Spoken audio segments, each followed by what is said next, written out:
جمعہ کا دن ہے اور ہر جمعے الحمدللہ جامع مسجد فیضان غوث اعظم میں جمعہ کی نماز سے پہلے ہم حاضر ہوتے ہیں۔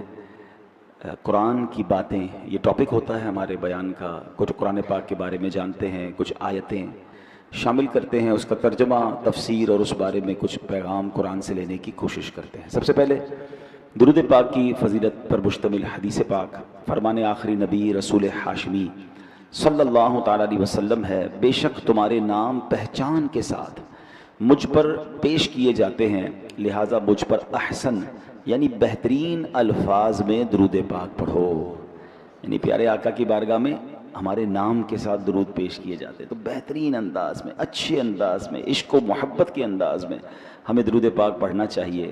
کیا خوبصورت اشعار صلاۃ السلام کے ہیں نا، کعبے کے بدر الدجا تم پہ کروڑوں درود، طیبہ کے شمس الضحیٰ تم پہ کروڑوں درود، تم سے جہاں کا نظام تم پہ کروڑوں سلام، تم پہ کروڑوں ثنا تم پہ کروڑوں درود۔ تو کثرت سے درود پاک پڑھتے رہا کریں، اور پھر ماشاءاللہ جب جمعہ کے دن آتا ہے تو یہ اسپیشل دن ہوتا ہے، یہ خاص دن ہوتا ہے درود پاک پڑھنے کا، تو اس میں ہمیں کثرت سے درود پاک پڑھنی چاہیے۔ حدیث پاک کا مضمون ہے جو جمعہ کے دن 200 بار درود پاک پڑھے اس کے 200 برس کے گناہ معاف کر دیے جاتے ہیں۔ آئیے مل کر درود پاک پڑھ لیں۔ صلو علی الحبیب صلی اللہ تعالی علی محمد صلی اللہ علیہ وسلم۔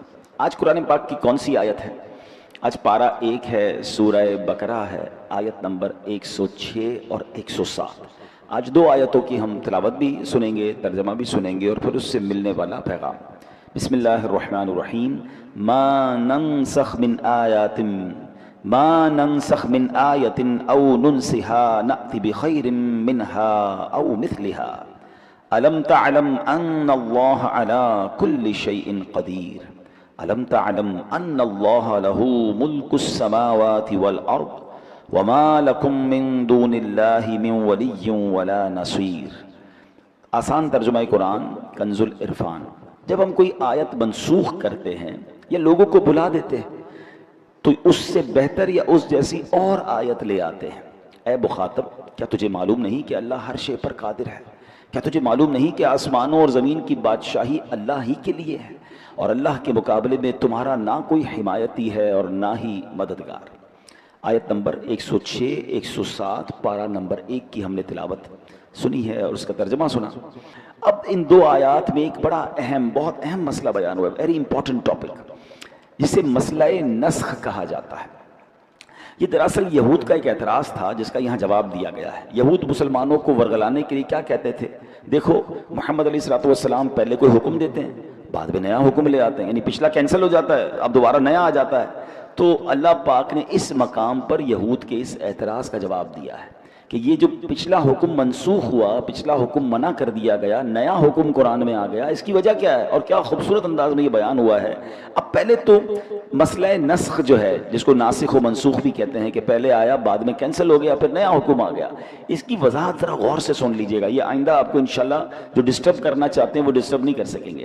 اب ویسے تو یہ اتنا اہم ٹاپک ہے جو ہر بندے کے لیے آسانی سے سمجھنا مشکل ہے، کیونکہ یہ درس و تدریس کے ذریعے، یہ علم اور علماء کے ذریعے ایک لمبی بحث ہے، اور اسی کی وجہ سے بعض ملحدین، اسلام دشمن لوگ سوشل میڈیا پر آ کر بھی بکواس کرتے ہیں کہ جناب دیکھیں پہلے قرآن نے کیا حکم دیا، بعد میں حکم تبدیل ہو گیا ہے، معاذ اللہ۔ تو یہ اعتراض کرتے ہیں۔ تو اب 2-3 ایگزامپل کے ذریعے، دنیاوی ایگزامپل کے ذریعے، آسان مثالوں سے اس مسئلے کو سمجھ لیں جو ہم دنیا میں بھی پریکٹس کرتے ہیں۔ مثال کے طور پہ کہ بچہ پیدا ہوتا ہے، جب بچہ پیدا ہوتا ہے تو ایک خاص مدت تک اسے صرف ماں کا دودھ ہی پلایا جاتا ہے اور کچھ نہیں کھلایا جاتا۔ ایک وقت آتا ہے پھر اسے کچھ ہلکی ہلکی ٹھوس غذا دینا شروع کی جاتی ہے، لکوڈ ہوتا ہے مگر تھوڑا گاڑھا لکوڈ ہوتا ہے، اور پھر ایک وقت آتا ہے کہ ماں اپنا دودھ چھڑا دیتی ہے اور پھر اسے نرم غذا، تھوڑے عرصے بعد پھر روٹی بھی کھانے لگتا ہے، وہ جتنا بڑا ہوتا جاتا ہے اس کی غذا ٹھوس ہوتی جاتی ہے، سالڈ ہوتی جاتی ہے۔ تو اب مجھے بتائیے کہ کیا اس وقت ماں کا دودھ دینا غلط تھا؟ کوئی بے وقوفی کہے گا نا کہ جناب پھر ماں کا دودھ کیوں دیا تھا، اگر اس کو آخر میں روٹی کھلانی تھی تو ماں کا دودھ نہیں دینا تھا۔ بھائی اس وقت ماں کے دودھ کی ضرورت تھی، گریجولی وہ بڑا ہوا تو نرم غذا پر آیا، اب گریجولی بڑا ہوا تو پراپر کھانے لگ گیا۔ تو اس وقت کی ضرورت وہ تھی، اس کے بعد ضرورت بدلتی گئی، بچہ اسٹرانگ ہوتا گیا، اس کی غذا بھی اسٹرانگ ہوتی گئی۔ بات سمجھ آ رہی ہے؟ ایک اور ایگزامپل سے سمجھیے، ہم ڈاکٹر کے پاس جاتے ہیں، ڈاکٹر ہماری طبیعت دیکھ کر کوئی دوائی دیتا ہے کہتا ہے ایک ہفتے بعد دوبارہ آنا. ہم ہفتے بعد جاتے ہیں, کہتا ہے اب یہ دوائی بند کر دو, اب یہ دوائی شروع کر دو. تو کوئی بیوقوف آدمی کہتا ہے ڈاکٹر صاحب وہ دوائی پھر کیوں دی تھی, ہیں آپ نے پھر غلط تھا آپ کا فارمولہ. بھائی ڈاکٹر کو پتا ہے کہ ابھی بیماری ایسی ہے کہ اینٹی بائیوٹک دینی ہے, ایک ہفتے بعد ابھی نارمل کی پوزیشن میں آ رہا ہے تو اینٹی بائیوٹک ختم, اب اور کوئی دوائی دینی ہے. ڈاکٹر جانتا ہے نا کہ ہم جانتے ہیں. اچھا ڈاکٹر پر اعتراض نہیں ہے, بلکہ کہتے ہیں ڈاکٹر صاحب بہت اچھا ہے. اچھا بعض اوقات کہتے بھی ہیں جتنی بھی دوائیں پڑی ختم, اب یہ نہیں کھائیں گے, اب دوسری کھائیں گے, کیونکہ جو ٹارگٹ اچیو کرنا تھا, جو ہماری طبیعت میں بدلاؤ لانا تھا, وہ ڈاکٹر نے 4-5-6 دن میں حاصل کر لیا. ٹھیک ہے نا. تو اب یہ جراثیم وہ ختم ہو گئے, بیکٹیریا ختم ہو گئے, اب وہ کسی اور طرف ہمیں لے جاتے ہیں. اللہ اکبر. جب ڈاکٹر کی بات سمجھ آ رہی ہے, اچھا اس کی بہت ساری مثالیں دی جا سکتی ہیں, لیکن میں صرف 2 ایگزامپل کے ذریعے سمجھائی جو ہم سب ایکسپیرینس کرتے ہیں. ہم سب بچے تھے, چھوٹے تھے, ہماری غذا اور تھی, بڑے ہوئے ہماری غذا بدلی. ہمارے بچے ہوتے تو ان کی غذا بچپن میں کچھ اور ہے, آگے جا کے کچھ اور ہے. تو اس وقت اس غذا کی ضرورت بھی صحیح فیصلہ تھا, بعد میں غذا کا امپروو کرنا بھی صحیح فیصلہ ہے. اس وقت اس دوائی کا ڈاکٹر کا فیصلہ بھی ٹھیک تھا, بعد میں اس دوائی یا اس فارمولے یا اس کورس کو ختم کر کے دوسرا کورس شروع کرنا بھی ڈاکٹر کا عموماً صحیح فیصلہ ہوتا ہے. تو اب میرے پیارے اسلامی بھائیوں, اب یاد رکھیے کہ رب کریم سبحان اللہ, اب یہاں مثال سمجھانے کے لیے دی ہے. یہ ناسخ و منسوخ کہ رب کی مرضی, وہ مالک خالق, اس کی مرضی کون سا حکم پہلے عطا فرمائے بعد میں اسے منع فرما دے. اب اس میں رب عز و جل جو ہے سبحان اللہ وہ بہت حکمت والا ہے, وہ نہایت حکمت اس کی جو ہے وہ نہایت کامل و اکمل ہے. اس نے خاص حکمت کے تحت ہمیں ایک حکم دیا, اور اللہ اپنی حکمت کے ذریعے جانتا ہے کہ میرے بندے اس حکم پر 2 سال عمل کریں گے, جو تبدیلی ان کے اندر چاہیے وہ 2 سال میں آ جائے گی. جب 2 سال مکمل ہو گئے تو رب کریم نے وہ حکم منسوخ فرما دیا, کینسل ہو گیا, نیا حکم آ گیا. اسی کو نسخ کہتے ہیں. اس میں ہمارے لحاظ سے تو حکم تبدیل ہوا, لیکن حقیقت یہ ہے کہ جب نیا حکم آیا تو پتا چلا وہ پرانا حکم 2 سال کے لیے ہی تھا. اس کو 2 سال ہی رب کی مشیت تھی, 1 سال ہی تھا. تو اے میرے پیارے اسلامی بھائیوں, یہ میں نے ایک ایگزامپل کے ذریعے سمجھانے کی کوشش کی ہے, ورنہ ناسخ و منسوخ کا جو علم ہے یہ علماء اس پر پوری ڈیبیٹ کرتے ہیں. یہ سمجھیے پوری ایک سائنس ہے جس کو سمجھنے کے لیے بہت وقت چاہیے. اب آتے ہیں جو بندہ درس و تدریس سے وابستہ ہو, جو قرآن کا درس دیتا ہو نا, اس کے لیے ایک لازمی چیز یہ ہے کہ وہ مسئلہ نسخ کو اچھی طریقے سے سمجھتا ہو کہ کون سی آیت پہلے نازل ہوئی, ٹھیک ہے, کون سی بعد میں نازل ہوئی, کس حکم کو منسوخ کر دیا گیا, کون سا حکم ابھی باقی ہے. یہ تفصیلات معلوم ہونی چاہیے, ورنہ بعض اوقات بندہ اس آیت پر بحث کر رہا ہوتا ہے, بیان کر رہا ہوتا ہے, سوشل میڈیا پہ کلپ بنا رہا ہوتا ہے جو پہلے ہی منسوخ ہو چکی ہے. تو یہ ہر بندے سے علم دین نہیں سیکھنا چاہیے جو اس نالج کا ماہر ہو. قرآن کو بیان کرنا ہر بندے کا کام نہیں ہے. اب دیکھیے الحمدللہ ہمارے پاس, آپ نے دیکھا ہوگا میں جب بھی جمعے کا بیان کرتا ہوں یا ہمارے امام صاحبان کرتے ہیں, وہ لکھا ہوا بیان ہوتا ہے. اگر ہم مفسر قرآن نہیں ہیں تو ہم پر اب یہ لازم ہے کہ مفسر قرآن اور صحیح العقیدہ مفتی نے جو لکھ کر دیا وہ بیان کریں. اپنی طرف سے جناب قرآن پاک کی کوئی بھی آیت کھولی اور ترجمہ تفسیر کرنا شروع کر دی, یہ تو بندے کو ہلاک کر دیں گے. اب آپ میں سے کسی کے ذہن میں سوال آئے گا کیا اس کا مطلب قرآن کو کوئی بیان کرے گا اور ہلاکت ہوگی؟ اب غور سے سنیے جو میں بتانے جا رہا ہوں. مولا علی شیر خدا کرم اللہ تعالی وجہ الکریم, ان کے علم کا عالم کیا ہے, ان کے علم کی تو مطلب اس کی دلیل دینے کی ضرورت نہیں. نبی پاک کا یہ جملہ ہی کافی ہے کہ میں علم کا شہر ہوں اور علی اس کا دروازہ ہے. آپ کیسے عالم تھے نا, سنیں مولا علی کا کیا زبردست مائنڈ سیٹ تھا. آپ مسجد میں آئے, دیکھا ایک شخص بیان کر رہا ہے, آپ اس کے پاس گئے, کیا تم قرآن کے ناسخ و منسوخ کو سمجھتے ہو؟ تو عرض کیا حضور میں تو نہیں جانتا اس کے بارے میں. تو آپ نے اس بندے کو مسجد سے باہر نکال دیا. مولا علی نے اس بیان کرنے والے کو مسجد سے باہر نکالا اور کیا فرمایا, ہلکتا و اہلکتا, یعنی تو خود بھی ہلاک ہوا اور تو نے دوسروں کو بھی ہلاکت میں ڈال دیا. یعنی یہ اٹس ناٹ مطلب کوئی گیم نہیں ہے, یہ کوئی آسان بات نہیں ہے.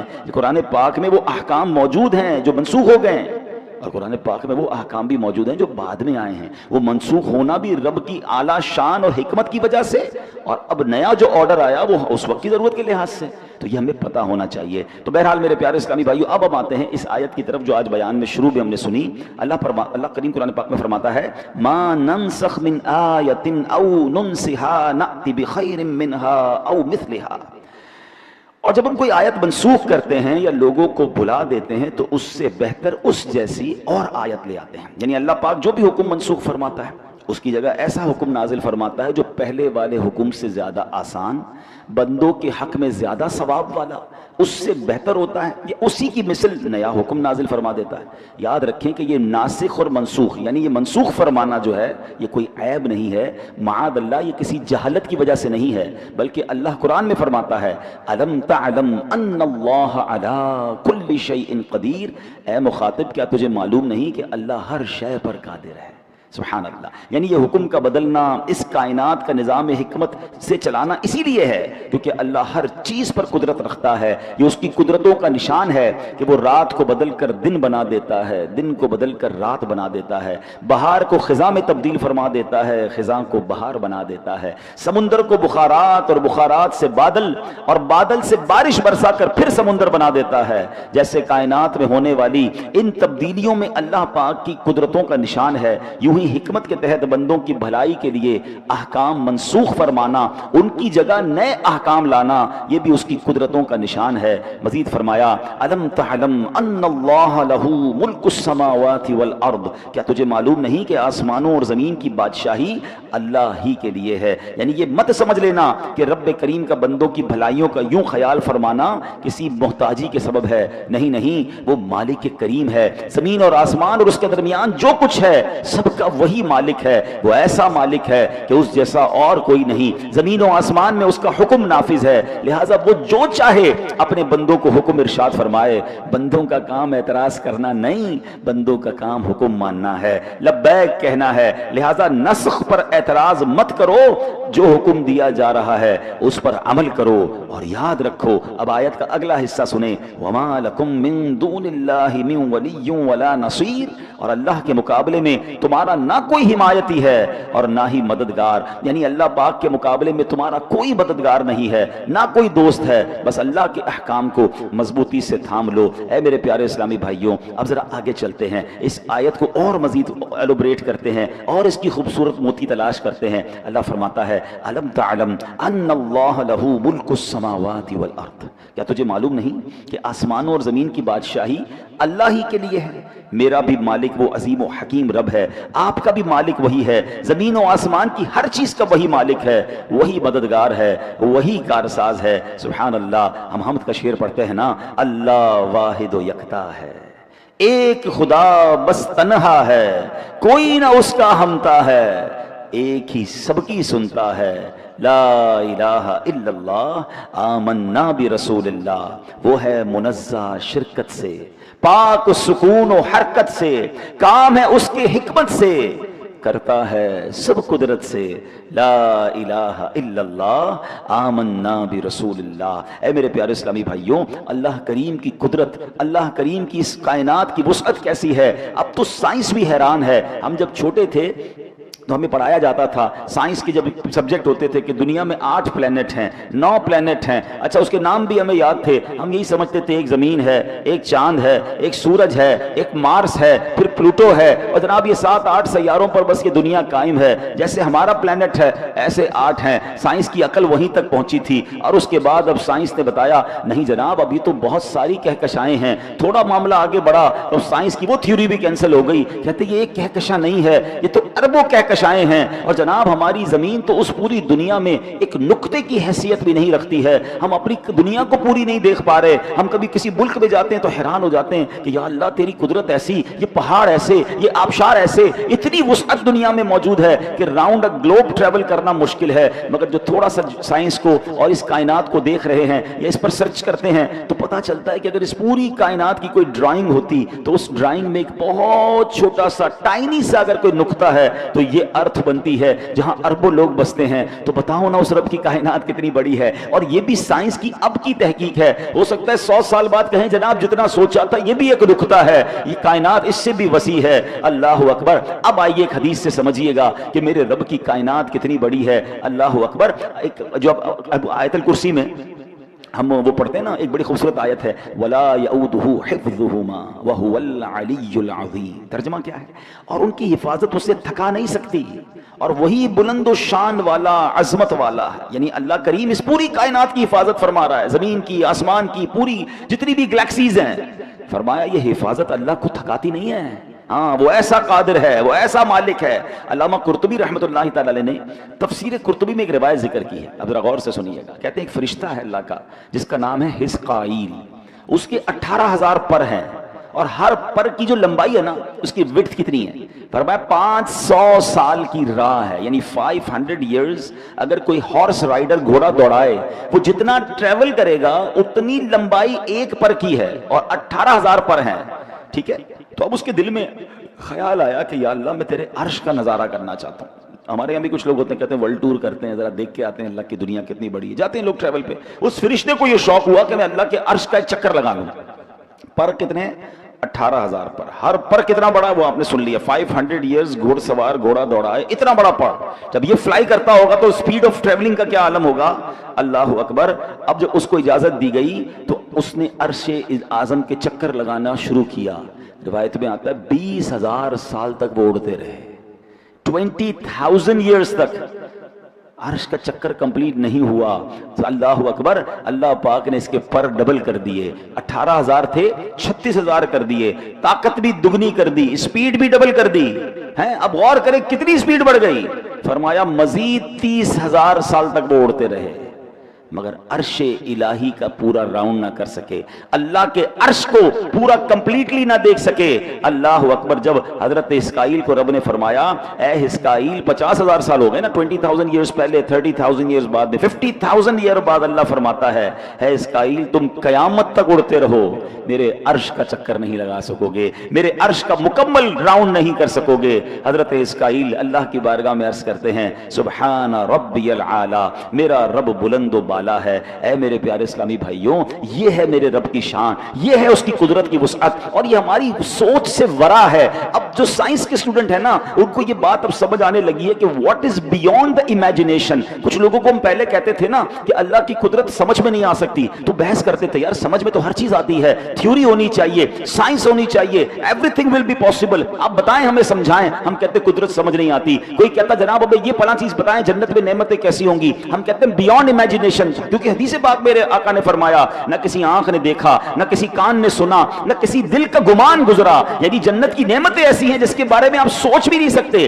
سوچ سے بڑھ کر اللہ نے وہ نعمتیں دی ہیں۔ تو ذرا زیادہ پڑھ لکھ لیتا ہے نا آدمی تو کہتا ہے ایسا کیسے ہو سکتا ہے، کچھ تو ہوگا، امیج تو بنانے دیں، سوچنے تو دیں۔ اب سائنس نے پروف کر دیا کہ آج سے 50 سال پہلے جو سائنس سوچتی تھی اس سے جناب سب کچھ باہر نکل گیا۔ اب بلیک ہول دریافت ہوئے، اب کہکشائیں دریافت ہوئی، اور سائنس کہتی پچھلی ساری تھیوری بیکار، جناب دنیا تو اس سے بہت بڑی ہے۔ اب ہو سکتا ہے اگلے 50-100 سال بعد آپ کو کہا جائے کہ 2025 میں جو ہم بات کرتے تھے وہ ساری باتیں غلط تھی، دنیا اس سے بھی بڑی ہے۔ اور ایسا ہی ہے میرے رب کی کائنات کے کناروں کو، اس کی وسعتوں کو کون دیکھ سکتا ہے؟ تو یہ بات ہمیں سبحان اللہ قرآن و حدیث کے ذریعے مل رہی ہے کہ میرا رب کتنا عظیم ہے، بے ساختہ زبان سے نکلتا ہے سبحان ربی العالی، اللہ اکبر۔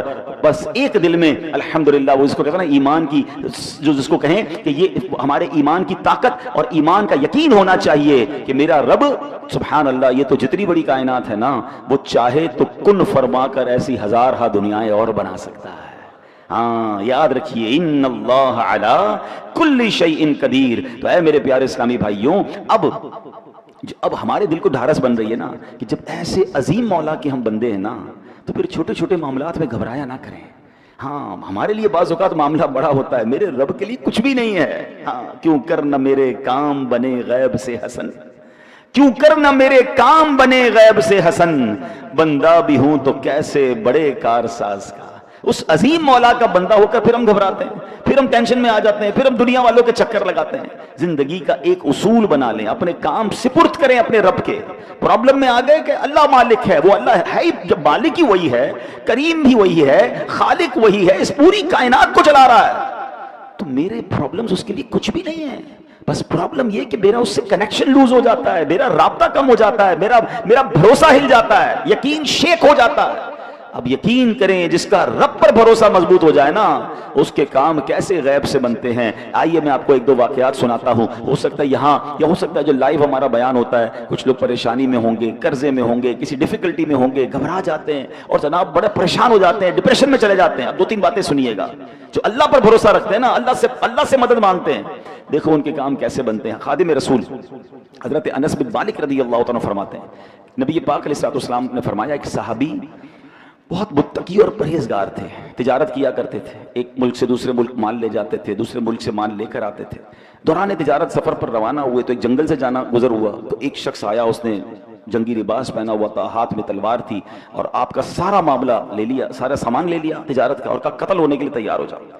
یہ سن کر صحابی نے کہا کہ مال تم نے لے لیا ہے، سارا مال لے لو، مجھے قتل کیوں کر رہے ہو، مجھے جانے دو۔ تو کہا میں تمہیں مال بھی تمہارا لوں گا اور تمہیں قتل بھی کر دوں گا۔ وہ جو شخص تھا، ڈاکو جو تھا، وہ بڑا ظالم تھا۔ اتنا کہنے کے بعد تو جب ڈاکو آگے بڑھا تو آپ نے کہا ٹھیک ہے، اب تم مجھے مارنے کا ارادہ کر ہی چکے ہو تو مجھے 2 رکعت نفل پڑھنے دو، مرنے سے پہلے میں اللہ کی بارگاہ میں سجدہ کرنا چاہتا ہوں، تو 4 رکعت پڑھنے دو۔ اس نے کہا ٹھیک ہے چلو، قتل تو کرنا ہی ہے، تمہیں مال تو لے چکا ہوں، تمہاری خواہش پوری کرتا ہوں۔ وضو کیا، 4 رکعت نفل پڑھی اور سجدے کی حالت میں اللہ کی بارگاہ میں دعا کی، یا ودود یا ذی العرش المجید یا فعال لما یرید اسألک بعزک الذی لا یرام وملکک الذی لا یضام وبنورک الذی ملأ ارکان عرشک ان تکفینی شر هذا اللص یا مغیث اغثنی یا مغیث اغثنی یا مغیث اغثنی۔ صحابی رسول نے یہ دعا کی، ترجمہ دیکھیں کیسا پیارا ہے۔ اے ودود، اے عرش مجید کے مالک، اے وہ مالک، اے وہ کہ ہمیشہ جو چاہے کرنے والا ہے، تیری عزت جس کی کوئی انتہا نہیں، میں تجھے تیری اسی عزت کا واسطہ دیتا ہوں۔ اے ایسی بادشاہت کے مالک جس پر کوئی دباؤ نہیں ڈال سکتا، وہ نور جس سے تیرا عرش روشن ہے، میں تجھے اسی نور کا واسطہ دیتا ہوں۔ اے میرے پروردگار، مجھے اس ڈاکو کے شر سے محفوظ فرما، اے مدد کرنے والے میری مدد فرما، اے مدد کرنے والے میری مدد فرما، اے مدد کرنے والے میری مدد فرما۔ صحابی رسول نے گر گڑا کر 3 بار یہ دعا پڑھی، ابھی دعا سے فارغ نہ ہوئے تھے، اچانک ایک گھڑ سوار آئے، ان کے ہاتھ میں بھی تلوار ہے، اس ڈاکو کا کام تمام کیا، اس کو جناب مار کر اب وہ واپس جانے لگے۔ تو اب جب وہ گھڑ سوار جو آئے تھے، صحابی رسول کہتے ہیں آپ کون ہیں، اس جنگل میں کہاں سے آ گئے، میری مدد کیسے کی آپ نے؟ اللہ اکبر۔ گھڑ سوار کہتے ہیں میں اللہ کے فرشتوں میں سے ایک فرشتہ ہوں، 4تھے آسمان سے آپ کی مدد کے لیے آیا ہوں۔ ہمیں لگتا ہے کہ کون مدد کرے گا، میں تو پھنس گیا، مجھے تو گھیر لیا گیا، مجھے تو دبا دیا گیا، دیوار سے لگا دیا گیا ہے، قرضہ میرا بڑھ گیا ہے، سارے لوگ میرے پیچھے پڑ گئے، میں کیسے نکلوں گا؟ ہم کیوں بھول جاتے ہیں، کیوں کر نہ میرے کام بنے غیب سے حسن، بندہ بھی ہوں تو کیسے بڑے کارساز کا، پہلے یہ مانو تو صحیح میں اللہ کا بندہ ہوں، یہ ساری دنیا میرے خلاف ہو جائے، اگر رب کی مدد میرے ساتھ ہے تو کوئی کسی کا کچھ بگاڑ نہیں سکتا ہے۔ وَتُعِزُّ مَن تَشَاءُ وَتُذِلُّ مَن تَشَاءُ۔ ہمارا پرابلم یہ ہے، ہم سب کے پاس جاتے ہیں، ہم رب کے پاس نہیں جاتے۔ اچھا یہ جو دعا ہے، چونکہ ہماری لائیو بیان جا رہا ہے تو اس دعا کو آپ انشاءاللہ اس میں سے نکال بھی لیجئے گا کہ حضرت انس بن مالک فرماتے ہیں جو شخص وضو کرے 4 رکعت پڑھ کر انہی کلمات کے ذریعے دعا کرے جن کلمات سے اس صحابی نے دعا کی، تو وہ دعا بھی قبول ہو جاتی ہے۔ تو یہ دعا بھی آپ چاہیں تو اس کو انشاءاللہ لے لیجئے گا، اور یہ ہے اللہ سے بھروسہ کرنا اور اللہ کی بارگاہ میں دل سے پکارنا۔ تو اللہ کرے کہ ہمیں یہ بات سمجھ آ جائے۔ حجاج بن یوسف، اچھا انہی انس بن مالک کا بھی واقعہ ہے کہ یہ حجاج بن یوسف جو تھا نا بڑا ظالم بادشاہ تھا، اس کو حضرت انس بن مالک سے ایک طرح سے دشمنی تھی کہ کسی طرح ان کو پکڑ کے معاذ اللہ ان کو شہید کر دوں گا۔ بڑے عرصے بعد حضرت انس بن مالک کو پکڑ لیا، کہا پتہ آج میں تمہارا کیا حل کرنے والا ہوں؟ تو اس نے کہا کہ نہیں میں تو تمہیں قتل کر دوں گا۔ حضرت انس مالک کہا تو تم کچھ بھی نہیں کر سکتے۔ کہا کیوں نہیں کر سکتے؟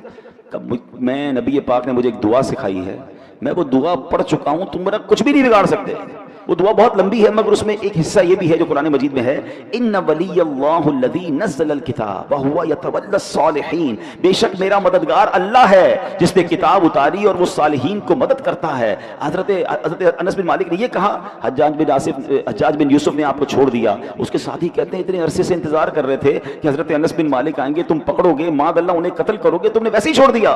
کہا جب یہ مجھ سے بات کر رہے تھے نا تو میں نے دیکھا کہ ان کے کاندھے پر 2 شیر بیٹھے ہیں، مجھے ایسا لگتا تو لپک کے مجھے چیر پھاڑ کے رکھ دیں گے، اس لیے میں نے اپنی جان بچائی اور انہیں چھوڑ دیا۔ تو پتا چلا کہ رب کی مدد جب شامل حال ہوتی ہے، اللہ پر بندے کا بھروسہ ہوتا ہے، وہ دل سے رب کو پکارتا ہے تو غیب سے مدد ضرور آتی ہے۔ پرابلم اگین وہی ہے کہ وہ کنیکٹیوٹی، اب کسی کا سافٹ ویئر ہی اپڈیٹ نہیں ہے، کسی کا جناب کنیکشن ہی ٹھیک نہیں ہے، موبائل کے سگنل نہیں آتے تو ہم کیا کہتے ہیں یار بات پراپر نہیں ہو رہی ہے، ہمارے سگنل کمزور ہو گئے ہیں۔ اللہ کی بارگاہ میں جو رابطہ ریکوائرڈ ہے نا وہ ہمارا کمزور ہے۔ یعنی ہم میں سے کئی لوگ پتہ کیا کہتے ہیں، یار میں وظیفہ پڑھ لیتا ہوں، پتہ نہیں کام ہوگا کہ نہیں ہوگا، چلو دعا کر لیتے ہیں لیکن لگتا نہیں ہوگا۔ آپ ابھی سے لکھ لیں نہیں ہوگا۔ ہاں دعا کی قبولیت کے لیے ریکوائرڈ یہی ہے کہ یقین کامل ہو کہ جس سے مانگ رہا ہوں وہ دینے والا ہے اور وہ ضرور مدد فرمائے گا۔ وظائف کی دنیا میں بھی جتنے وظیفے آپ نے پڑھتے ہیں یا پڑھنے کا کہا جاتا ہے، تعویذ کا بھی معاملہ یہی ہے کہ آپ کا یقین ہوگا، آپ کا مسئلہ ضرور حل ہوگا۔ ہم نے کینسر کے مریض ٹھیک ہوتے دیکھے اور ہمارا بخار بھی نہیں جاتا، کیوں کہ ان کا یقین تھا۔ دعا کرنے والے کا جب یقین ہو جاتا ہے نا تو پھر اللہ اس کو اس کے گمان سے زیادہ بہتر عطا فرماتا ہے۔ پہلے بھی کئی بار یہ واقعہ سنا ہے، لیکن چلیں آج موضوع ہے۔ ایک شہر میں گاؤں میں بارش نہیں ہو رہی تھی، تو جب بارش نہیں ہو رہی تھی تو لوگوں نے کہا مل کے دعا کرتے ہیں۔ ہزاروں لوگ جمع ہو گئے، کئی سالوں سے بارش نہیں ہوئی تھی، کھیت بھی سوکھ گئے تھے، سارے جو ہے وہ مویشی بھی پیاسے تھے۔ جب دعا کی تو ایک نوجوان جو چھتری لے کر آیا، سب لوگ مذاق اڑانے لگے کہ اللہ کے بندے، سارے گاؤں میں کئی عرصے سے بارش نہیں ہوئی، تم چھتری لے کر آئے ہو۔ کہ مانگنے کس سے آیا ہوں؟ اللہ سے مانگنے، بارش تو اسی نے دینی ہے، بارش ہوگی تو کیا بھیگتے ہوئے واپس جاؤں گا؟ علماء کہتے ہیں دعا شروع ہوئی اور موسلا دھار بارش ہونا شروع ہو گئی، سارے گاؤں کے لوگ بھیگتے ہوئے جا رہے ہیں، وہ نوجوان اپنی چھتری کے سائے میں جا رہے ہیں۔ وہ یقین چاہیے۔ شاعر مشرق ڈاکٹر اقبال نے کہا نا، اگر آج بھی ہو ابراہیم سا ایمان پیدا، ایک ہی کنڈیشن چاہیے، حضرت ابراہیم جیسا ایمان مل جائے نا۔ اگر آج بھی ہو ابراہیم سا ایمان پیدا، آگ کر سکتی ہے انداز گلستان پیدا۔ آج بھی آگ باغ بنے گی، حضرت ابراہیم کے لیے بنی تھی نا، آپ کے لیے بھی بن سکتی ہے۔ کیسے؟ وہ والا ایمان بھی تو لائیں، وہ یقین تو لائیں نا۔ ایک بڑی خوبصورت بات علماء کہتے ہیں، سب کو پتا ہے کعبے کے سامنے جب جائیں جو دعا مانگے کیا ہوتا ہے؟ قبول ہوتی ہے، ٹھیک ہے۔ ایک تو وجہ اتنا بڑا اللہ کا گھر کعبہ، ایک اور وجہ بھی جو بڑی خوبصورت حکمت والی علماء بیان کرتے ہیں، فرماتے کعبے کو دیکھ کر جو تمہارے دل کی کیفیت بنتی ہے نا، ہر بندے آپ دیکھیں جو کعبے کو پہلی بار دیکھتا ہے آنسو نکل آتے ہیں، بندہ اپنے آپ کو بڑا حقیر فیل کرتا ہے، شرم آتی ہے، ایک عجیب رکت طاری ہو جاتی ہے۔ بڑی کمال کی بات فرمائی، کہا دعا کی قبولیت کا تعلق اس کیفیت سے ہے۔ وہ کیفیت تمہاری گھر میں بن جائے، تمہاری گھر میں بھی دعا قبول ہو جائے گی۔ وہ کنیکٹیوٹی ہے، کعبہ دیکھتے ہی آپ کنیکٹ ہو جاتے ہیں، کنیکٹ ہوتے ہیں دعا قبول ہو جاتی ہے۔ وہی کنیکشن اگر آپ کا یہاں ہو جائے، وہ اللہ سے تعلق، وہ رقت قلبی، وہ سوز، وہ گداز، وہ رونا، وہ گڑگڑانا، آپ دنیا میں کہیں ہیں، کعبے کے سامنے نہیں ہیں، آپ وہ کیفیت آپ پر طاری ہوئی، آپ کی دعا قبول ہو جائے گی۔ تو یہ بات سمجھنی ہے کہ میں اس رب کا بندہ ہوں جس کی کائنات وسیع، جس کی قدرت کا کوئی کنارہ نہیں، تو میرا مسئلہ اس کے لیے کچھ بھی نہیں ہے۔ اللہ مالک ہے، اللہ خالق ہے، بس یہ بھروسہ اگر دل میں ہو گیا تو اے میرے پیارے اسلامی بھائیوں معاملہ آسان ہو جائے گا۔ اب اس آیت کا آخری جز سمجھ کر بیان کو ختم کرتے ہیں۔ اللہ نے فرمایا وَمَا لَكُم مِّن دُونِ اللَّهِ مِن وَلِيٌّ وَلَا نَصِيرٌ، اللہ کے مقابلے میں تمہارا نہ کوئی حمایتی ہے اور نہ ہی مددگار۔ اب ایک سادہ سا سوال ہے، قرآن تو کہہ رہا ہے کہ اللہ کے علاوہ جو ہے، اللہ کے مقابلے میں تمہارا کوئی مددگار نہیں، مگر اگر میں آپ سے پوچھوں کہ کیا دنیا میں کسی سے مدد نہیں لیتے، تو آپ کہتے ہیں ہم تو روز مدد لیتے ہیں، کھانا کوئی کھلاتا ہے، پانی کوئی پلاتا ہے، ملازم بھی ہمارا کام کر دیتا ہے، کسی عالم کے پاس جا کر مدد لیتے ہیں کہ ہمارا شرعی مسئلہ بیان کر دیں، تو یہ بھی تو مدد ہے۔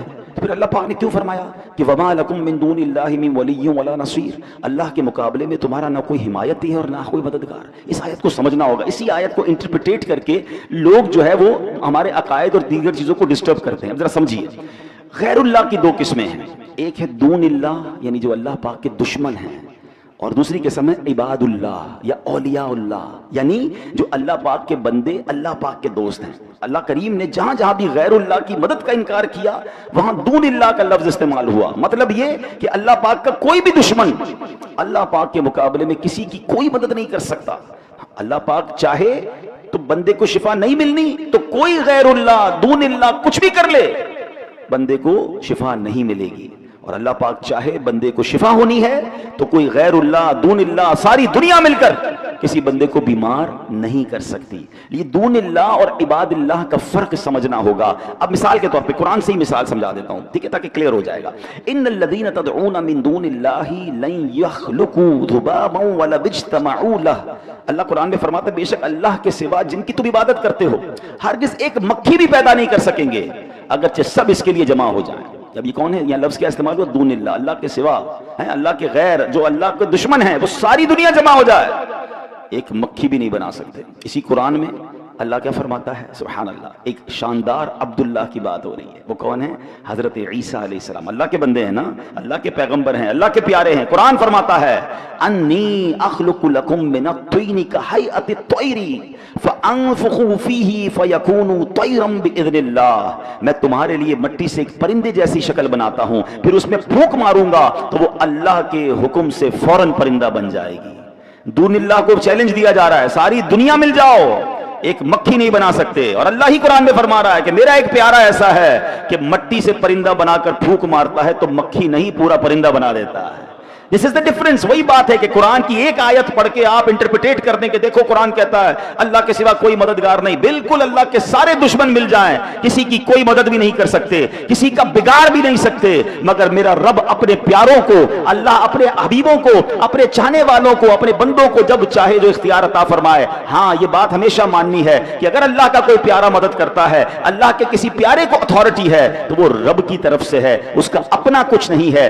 شرک یہ ہوتا ہے کہ کوئی کہے جناب وہ اپنی مرضی سے عطا فرماتے ہیں, اپنی مرضی سے مدد کرتے ہیں. نہیں جناب, الحمدللہ ہمارا عقیدہ یہ ہے ہر ولی, ہر صحابی, ہر نبی وہ اللہ کا محتاج ہے, اللہ کسی کا محتاج نہیں. ہاں رب جسے چاہے اختیار دے, رب جسے چاہے اتھارٹی دے, اور یہ قرآن میں جا بجا واقعات موجود ہیں. تو اے میرے پیارے اسلامی بھائیوں, اگر قرآن کو عشق رسول, عشق صحابہ, عشق اولیاء کی نظر سے پڑھیں گے تو صحیح عقائد سمجھ آئیں گے. تو بہرحال آج کے بیان میں ہمیں دلاسا بھی ملا ہے, اللہ کتنا عظیم مالک ہے یہ بھی سنا ہے. تو اپنے پرابلمز اللہ کے سپرد کر دیں. آخر میں ایک آپ کو وظیفہ بتانا چاہتا ہوں, زندگی میں اس کو یاد کر لیں. اگر آپ کسی پرابلم میں ہیں, بیماری میں ہیں, قرضے میں ہیں, مشکل میں ہیں, ٹینشن میں ہیں, آپ اللہ کی بارگاہ میں قرآن ہی کے ذریعے یہ عرض کرنے کی عادت ڈال دیں, وَأُفَوِّضُ أَمْرِي إِلَى اللَّهِ ان اللہ بصیر بالعباد. یہ آیت کا جز یاد کر لیں اور یقین کریں, جس کو کہتے ہیں نا ٹھنڈک ہو جاتی ہے. اس کا معنی کیا ہے؟ میں اپنے معاملات اللہ کے سپرد کرتا ہوں. اللہ اپنے بندوں کو دیکھ رہا ہے. کوئی آ کے کہتے ہیں یار میں نے فائل جمع کرا دی ہے وزیر اعلیٰ کے پاس,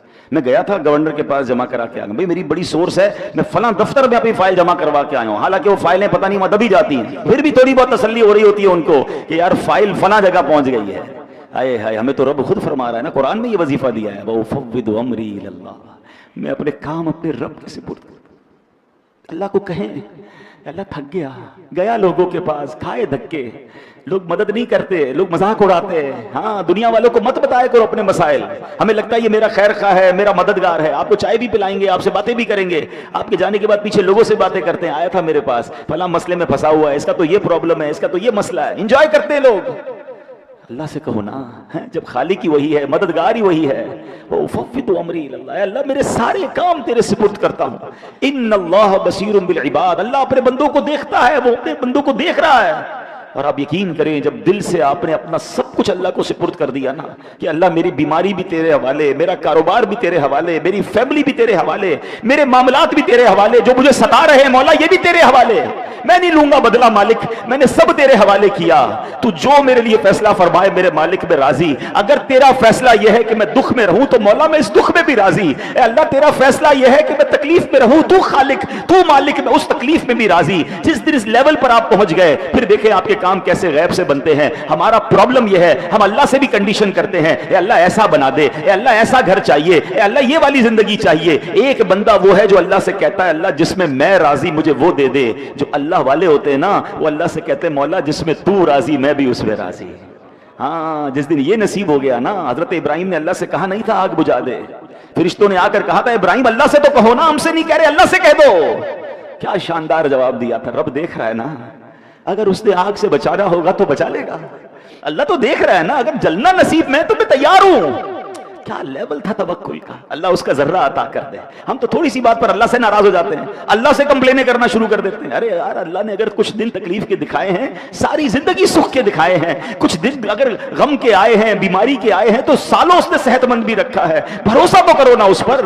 اللہ کی بارگاہ میں یہ کہنا سیکھ جاؤ, وَأُفَوِّضُ أَمْرِي إِلَى اللَّهِ إِنَّ اللَّهَ بَصِيرٌ بِالْعِبَادِ. اے اللہ میں اپنے سارے کام تجھے سونپتا ہوں, تو اپنے بندوں کو دیکھ رہا ہے. اے اللہ میں تیرے ہر فیصلے پر راضی ہوں, تو میرا خالق, تو میرا مالک, تو جس حال میں رکھے اس حال میں راضی ہوں. جس دن یہ کیفیت آپ کی بننا شروع ہوئی, آپ اپنی آنکھوں سے اپنے مسئلے انشاءاللہ حل ہوتے دیکھیں گے, رحمت الہی کا نزول ہوگا. اور اگر زندگی اسی طرح گزارنی رب نے لکھی ہے, میں اس پر بھی راضی ہوں, کیونکہ رب نے یہ بھی اس کی مشیت ہے. دنیا میں جن کو تکلیفیں زیادہ, دنیا میں جن کو دکھ زیادہ, دنیا میں جن کو ٹینشن زیادہ ہوتی ہے, اللہ پھر انہیں آخرت کی نعمتیں بہت زبردست طریقے سے نوازتا ہے. تو میرا رب جس میں راضی میں بھی اس میں راضی. اللہ یہ یقین مجھے بھی نصیب فرمائے.